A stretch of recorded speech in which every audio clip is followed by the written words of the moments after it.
মধ্যপ্রাচ্য অঞ্চলের সবচেয়ে বড় ঘাঁটি ইসরায়েলের, সেটি হচ্ছে সংযুক্ত আরব আমিরাত। যার কারণে ইসরায়েলের উপরে যতটা হামলা চালিয়েছে তার চেয়ে কোনো অংশে কম হামলা চালায়নি সংযুক্ত আরব আমিরাতের উপরে। এটা হলো ইরানের বক্তব্য।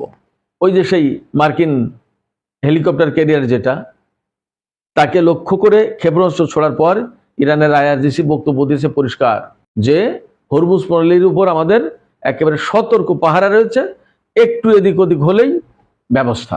এদিকে আরেকটা ছোট্ট খবর উল্লেখ করে আমি আমাদের আজকের মূল যে বিশ্লেষণ সেই বিশ্লেষণটুকু করব। সেই খবরটা হচ্ছে, আপনারা সবাই জেনেছেন গত পরশুদিন সম্ভবত মার্কিন সামরিক বাহিনীর মার্কিন army chief of staff general Randy জর্জকে অবসর দেওয়া হয়েছে, জোর করে বরখাস্ত করা হয়েছে।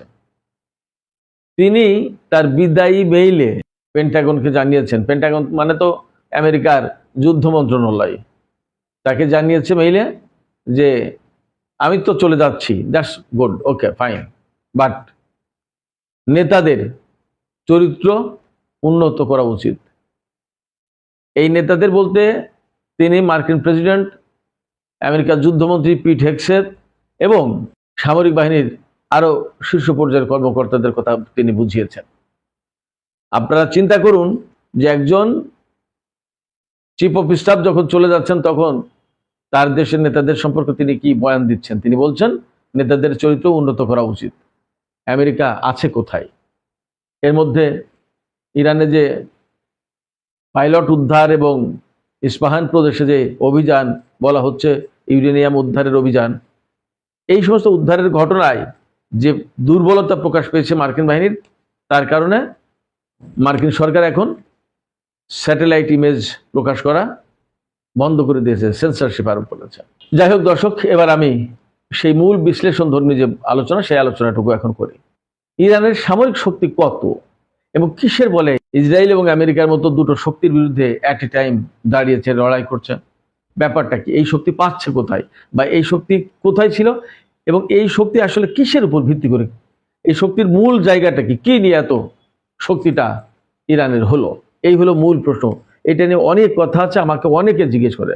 আমি অনেক সময় বলেছি আজকে এই বিষয়টি একজন ইরানি কমান্ডারের মুখ থেকে বলাবো, অর্থাৎ একজন কমান্ডার কি বলেছেন আমি সেই তথ্য আমি আপনাদেরকে তুলে ধরবো।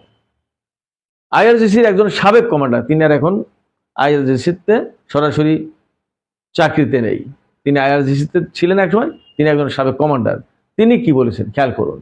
তিনি বলেছেন যে আমাদের হাতে, অর্থাৎ ইরানের হাতে আসলে কত ক্ষেপণাস্ত্র আছে, কত ড্রোন আছে আমি জানি না। আমি শুধু জানি এইটুকু যে আমরা এই ড্রোন আর ক্ষেপণাস্ত্র সিগারেটের মতো বানাই। অর্থাৎ সিগারেট বানানো যতটা সহজ, এরকম সহজ হলো আমাদের কাছে ক্ষেপণাস্ত্র আর ড্রোন বানানো। তাহলে আপনি চিন্তা করেন যে কি পরিমাণে উৎপাদন করে। এটা গেল একটা তথ্য। দ্বিতীয় তথ্য, এই কমান্ডারই বলছেন এই যে আন্ডারগ্রাউন্ড মিসাইল সিটি বলি না, মাটির নিচে যে সমস্ত মিসাইল শহর বা সিটি আছে, সেই সম্পর্কে তিনি বলছেন যে এই যে আন্ডারগ্রাউন্ড মিসাইল সিটি, এই যে কয়টা আমি ঠিক জানি না, বলতে পারবো না। আমি 123টা গুনেছিলাম, এরপরে আর গুনি বাদ দিয়েছি, আর গুনতে পারিনি, গুনিনি। খেয়াল করেন, 123টা সিটি তিনি গুনেছিলেন, এরপরে আরো আছে, কিন্তু তিনি আর গুনা বাদ দিয়েছিলেন, তিনি আর গুনেননি। মিসাইল সিটি, এক একটা মিসাইল সিটিতে কত হাজার মিসাইল করে থাকে আল্লাহ জানে। এই কমান্ডার আরো বলছেন আন্ডারগ্রাউন্ড টানেল সম্পর্কে বা তার বক্তব্য।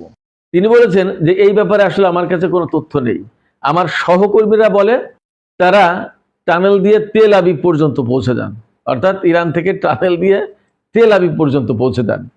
তিনি বলছেন যে তবে আমরা 30 বছর আগে এই টানেল দিয়ে লোহিত সাগর পার হয়েছিলাম, জানি না সেই টানেল আছে কিনা এখনো। খেয়াল করুন, ব্যাপারটা যদি এমন হয়, অর্থাৎ এই আইআরজিসির সাবেক কমান্ডারের বক্তব্যগুলো যদি সঠিক হয় যে ড্রোন এবং ক্ষেপণাস্ত্র মুড়ি মুরগির মতো, সিগারেটের মতো উৎপাদন করি, তারপরে আমাদের মিসাইল সিটি আসলে কয়টা জানি না, কিন্তু 123টা গুনেছিলাম, এরপর আর গুনা বাদ দিয়েছি, এরপরে আর গুনিনি। আর টানেলের ব্যাপারে যে ইরানের সামরিক কর্মকর্তারা নাকি তেল আবিব পর্যন্ত পৌঁছে যায় টানেলের ভিতর দিয়ে, এবং 30 বছর আগে লোহিত সাগর পার হয়েছে টানেল দিয়ে। তাইলে চিন্তা করেন ইরানের সামরিক শক্তিটা কোথায় এবং কি পরিমাণে। এখান থেকে একটা আপনারা কি আশ পান বা ধারণা করতে পারেন? কি মনে হয়? আমি আপনাদেরকে শুধু ছোট্ট একটা তথ্য দিয়ে আজকের আলোচনা শেষ করি। সেটা হচ্ছে ফিলিস্তিনের যে যোদ্ধাদের সাথে এত বছর ধরে ইসরায়েলের সংঘর্ষ হলো, সেই যোদ্ধাদের টানেলের 20%ও কিন্তু তারা ভাঙতে পারেনি ইসরায়েল, এতদিন 2-3 বছর চেষ্টা করে। লেবাননের প্রতিরোধ যোদ্ধারা একইভাবে টানেল ব্যবহার করে। আর এই সমস্ত টানেলের কারিগর, প্রযুক্তি, ওস্তাদ তো ইরান। ফলে ইরান কতটা মধ্যপ্রাচ্য অঞ্চলে টানেল ব্যবহার করে সেটা ভেবে দেখার ব্যাপার, এবং এই টানেল ইরানকে যে কতটা শক্তিশালী করে তুলেছে সেটা মনে হয় বোঝা যায় এই ইরানি কমান্ডারের বক্তব্য থেকে।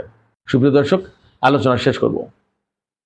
যাওয়ার আগে আপনাদের কাছে প্রশ্ন, আপনাদের কি মনে হয় আজকের এই আলোচনা থেকে আপনারা ইরানের সামরিক সক্ষমতা, সামরিক শক্তি সম্পর্কে কিছু ধারণা পেলেন?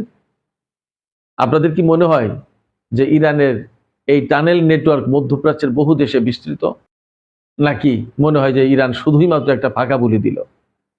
আপনাদের মতামত কমেন্টে লিখে জানাতে পারেন। আর ভিডিও ভালো লাগলে লাইক, কমেন্ট, শেয়ার করবেন এবং চ্যানেলটি সাবস্ক্রাইব করে সাথেই থাকুন। দর্শক, চলেন আমরা আজকে অনেকগুলো গুরুত্বপূর্ণ খবর দেবো আপনাদেরকে, যে গুরুত্বপূর্ণ খবরটি গত 72 ঘন্টা ধরে পৃথিবীকে কাঁপিয়ে তুলছে।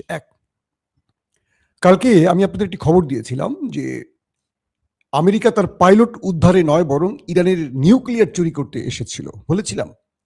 কিছু দর্শক একটু খুঁচিয়ে আমাকে মানে কমেন্ট করেছিলেন যে ভাই, সমস্ত গণমাধ্যম বলছে পাইলট উদ্ধারে আসছে, আর আপনি বলছেন যে নিউক্লিয়ার চুরি বা নিউক্লিয়ার প্ল্যান্ট ধ্বংস, একটু বেশি বলেছেন না? কয়েকজন দর্শক দেখলাম, অধিকাংশই আমার মতামতের সাথে সম্মত ছিল, কিন্তু কিছু দর্শক খুঁচিয়েছে। তারা কি আমাকে ভালোবাসেন নাকি ঈর্ষান্বিত আমি জানি না, বাট ভালোবাসেন আমি ধারণা করছি। এই প্রশ্ন আমাকে করেছিলেন। তো আমি অপেক্ষা ছিলাম সেই সব দর্শকদের উত্তরটা দেবার জন্য। আজকে উত্তরটা দেই। আজকে ইরানের পারমাণবিক প্রকল্পের যিনি চিফ, তার বক্তব্য শুনেছেন। একটু ইরানি গণমাধ্যম চেক করবেন, করলে শুনবেন। ঠিক আমি গতকালকের রাতে যে বক্তব্যগুলো লাইভে দিয়েছিলাম, আজকে ইরানের গণমাধ্যম তার সরকারি উচ্চপদস্থ ব্যক্তিদের বক্তব্যটি প্রচার করেছে। সেখানে পুরো আমার বক্তব্যের সাথে মিলে গেছে। দীর্ঘদিন তো আপনাদেরকে আন্তর্জাতিক খবর দেই, এটা নিয়ে অনেক স্টাডি করি, 2-3টা পত্রিকা পড়ে নিউজ দেওয়ার চেষ্টা করি না, বা কারোটা কপি করি না। প্রতিদিন 40টা 50টা গণমাধ্যম চেক করি, একদম নিম্নে পক্ষে 20টা চেক করি, করে আপনাদেরকে এই তথ্যগুলো দেওয়ার চেষ্টা করি। সেখান থেকে নিজের তথ্যগুলো গুছাই আগে, যে কোনটা থেকে কোনটা হতে পারে। কিছু পূর্বের উল্লেখিত অভিজ্ঞতাকেও কাজে লাগানোর চেষ্টা করি। দর্শক, কথাটা শুরুতে বললাম যারা এই কমেন্টগুলো করেন তাদের উত্তর দেওয়ার জন্য, কিন্তু আপনারা আসছেন যারা লাইভে, আজকে খবর শোনার অপেক্ষায় আছেন। চলেন আমরা আপনাদের জন্য সেই খবরে ফিরে যাচ্ছি। মূল জায়গাটা হলো যে ক্রমান্বয়ে তথ্যগুলো চেঞ্জ হচ্ছে। প্রথমে বলা হয়েছিল আমেরিকার পক্ষ থেকে যে তারা একটা বা দুটো বিমান পাঠিয়েছে পাইলট উদ্ধারে, C-130 বা একটা ড্রোন, এরকম না বিষয়টা। আমি গত রাতে বলেছি না যে 1.5 ডজনের মতো, এখন শোনা যাচ্ছে যে 1.5 ডজন কি প্রায় 1.5 ডজনের বা একটু বেশি, প্রায় 20 থেকে 15 থেকে 20টি মার্কিন এয়ারক্রাফট এসেছিল ইরানে। বলা হচ্ছে যে, আমি কাল রাতে আপনাদের বলেছিলাম যে 4 থেকে 500 হবে, এটাও কিছু সূত্রের খবর থেকে। আজকে ইরান বলছে প্রায় 1000-এর মতো কমান্ডো বাহিনী এসছে, 1000-এর মতো কমান্ডো বাহিনী। তো 1000 কমান্ডো বাহিনীকে বহন করতে কতগুলো বিমান লেগেছে চিন্তা করেন একবার। একটা সূত্রের খবর থেকে বলি, ইরান যেটি দাবি করছে আজকে, তারা 1 ডজন মার্কিন এয়ারক্রাফট ধ্বংস করেছে। 1 ডজন। হিসেব চান? ইরান হিসাব দিয়ে দিয়েছে। C-130 2টো, ব্ল্যাক হক হেলিকপ্টার 4টি, কয়টি হলো? 6টি। ড্রোন 2টো, কয়টি হলো? 8টি। তারপর আছে আরেকটি বিমান, এটাকে নামটা ভুলে গেছি, সেখানে রয়েছে আরো 4টি বিমান। মোট 12টি মার্কিন এয়ারক্রাফট, আকাশযান ধ্বংস করেছে ইরান। একটা প্রশ্ন করেন, এই 12টি এয়ারক্রাফটে একটা মানুষ ছিল না, এরা কোথায় গেছে? এরা ফিরে গেছে কিভাবে? এখন বলবেন যে মাসুম ভাই এই তথ্য পেলেন কি করে? ইরানের টেলিভিশনগুলো রীতিমতো দেখাচ্ছে যেই জায়গাটায় ইরান অ্যাটাক করেছে সেখানে ধ্বংসস্তূপ বানিয়ে ফেলেছে মার্কিন এয়ারক্রাফটের। আপনারা সেই দৃশ্য দেখলে বুঝবেন যে কি পরিমাণ এয়ারক্রাফট ধ্বংস করেছে। আমি তো সেই ফুটেজ দেখেছি। অর্থাৎ আমেরিকা কালকে যে স্থানটিতে এসে ইরানের সাথে লড়াই করেছে, সেখানে আমেরিকা বলছে তাদের কোনো সেনা নিহত হয়নি। আর ইরান বলছে তাদের 12টি এয়ারক্রাফট ধ্বংস করেছে, তাহলে মানুষের সংখ্যাটা আপনারা অনুমান করেন। এবং ইতিমধ্যে সেখানে অনেক মানুষের প্রাণহানির তথ্য পাওয়া যাচ্ছে, কারণ আগুনে পুড়ে সব, ওখানে তো বিমান মালিকই ফুয়েল ভর্তি থাকে, ব্লাস্ট হওয়া বা হিট করলে তো আগুন ধরে যায়, তো ওখানে যারা ছিল সব পুড়ে কয়লা হয়ে গেছে। আর যারা পেরেছেন কোনো রকম জীবন নিয়ে পালিয়েছেন। এখন প্রশ্ন আসতে পারে মার্কিন পাইলটের কি খবর? নতুন যে তথ্য আসছে সেখানে বলা হচ্ছে আদৌ সেখানে পাইলট ছিল কি ছিল না এটা নিয়ে প্রশ্ন উঠে গেছে। আচ্ছা, আমেরিকা যে দুজন পাইলটের উদ্ধারের দাবি করলো, প্রথমে একজনকে সাগর থেকে তুলে নেওয়া হলো আর পরে একজন পার্বত্য অঞ্চল থেকে তুলে নেওয়া হলো, দুটো অভিযানে। এই দুজনের কারো ছবি কি আমেরিকা দেখিয়েছে এই পর্যন্ত? বা CNN, BBC, Reuters, AP, Fox, Wall Street Journal, New York Times কেউ দেখিয়েছে ছবি? দেখায়নি। যে দুজন পাইলটের কথা বলা হচ্ছে, এই পাইলট দুজনের সন্ধান কি আমেরিকা আদৌ পেয়েছে? তারা কি বেঁচে আছে? কোথায় তারা? একজনেরও ছবি এখনো দেখায়নি, আমার চোখে পড়েনি। যদি আমার ভুল হয় আমাকে আপনারা বলে দিবেন যে হ্যাঁ দেখানো হয়েছে। প্রথম কথা, আমেরিকা যে পাইলটের উদ্ধারের জন্য ইরানে এসে লড়াইটা করলো, সে পাইলট কোথায়? আদৌ কি আমেরিকা নিয়ে গেছে, নাকি সেখানেই সে মরে গেছে অনেক আগেই? এই প্রত্যেকটা প্রশ্নের উত্তর কি বলে জানেন? প্রত্যেকটা প্রশ্নের উত্তর বলে আমেরিকা পাইলটের জন্য এখানে আসে নাই। আমেরিকা পাইলটের নাম করে নিউক্লিয়ার প্রজেক্ট ধ্বংস কিংবা নিউক্লিয়ার বা ইউরেনিয়াম চুরির জন্য এসছে। আমি বলছিলাম গত রাতে, আজকে ইরানের পারমাণবিক প্রকল্পের যিনি প্রধান তিনি বলছেন যে স্থানটা, ইস্পাহানের যে স্থানটাতে ইরানের সাথে আমেরিকার ব্যাপক গোলাগুলি হয়েছে বা লড়াই হয়েছে, তার থেকে প্রায় 100 কিলোমিটারের মধ্যেই হলো ইরানের পারমাণবিক প্রকল্প।